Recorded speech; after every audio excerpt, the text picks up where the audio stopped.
தேர்தல் அறிக்கையை அதிமுக தேர்தல் அறிக்கை நேரடியாக அந்தந்த பகுதிக்கு சென்று அவருடைய எண்ணங்களையும் விருப்பங்களையும் தெரிந்து அந்த தேர்தல் அறிக்கையில் இடம்பெற சொல்லியிருக்காங்க.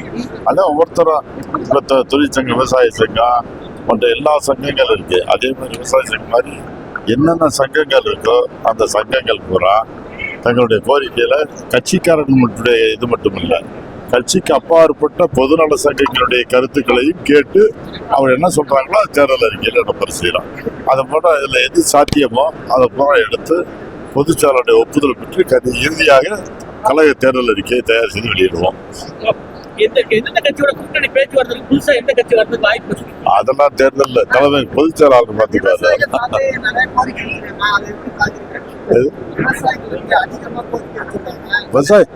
விவசாயிகள் கோரிக்கை அப்படி அளவுக்கு விவசாயிகள் பிரச்சனை இருக்குன்னு அர்த்தம் இல்லைன்னு இல்லை. அந்த கோரிக்கையெல்லாம் எடப்பாடியார் முதலமைச்சர் ஆட்சிக்கு வந்ததுனால இந்த இங்கே கொடுக்கப்பட்டிருக்க கோரிக்கையில் அத்தனைக்கு சாத்தியம் அத்தனையும் தொகுத்து அதுல செய்யற அவர் கோரிக்கையிலன்னா முக்கியமான கோரிக்கைலாம் நாங்கள் செயல்படுத்துவோம். இந்த தேர்தல் அறிக்கை எதுக்கு தேவைன்னா மக்களுடைய விருப்பத்தை பூர்த்தி செய்யறதுக்காக தேர்தல். இந்த அதிமுகவுடைய தேர்தல் அறிக்கை நிச்சயமாக ஒரு பேசு பொருளாக மக்களுடைய எண்ணங்களை பிரதிபலிக்கின்ற வகையில் இருக்கும்.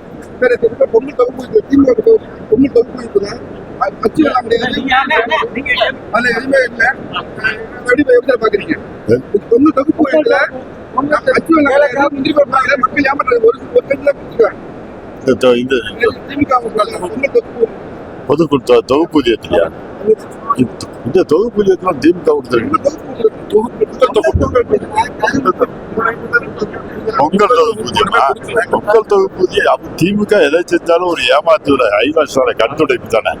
கண்துடைப்பு அந்த திமுக செஞ்ச எது செஞ்சாலும் முழுமையா செய்யறது இல்லை, பேருக்கு அப்படியே கண்துடைப்பு அவ்வளவுதான். அதனுடைய அந்த மக்களுடைய விருப்பத்தை முழுமையா பூர்த்தி செய்யற மாதிரி இருக்காது. இளம் பெரியார் சொல்லியிருக்காரு, இளம் பெரியார் சொல்லியிருக்காரு உதயநிதி. அதெல்லாம் நீங்க இவர்கிட்ட கேளுங்க, அதுக்கு சொல்லுவார் பதில்.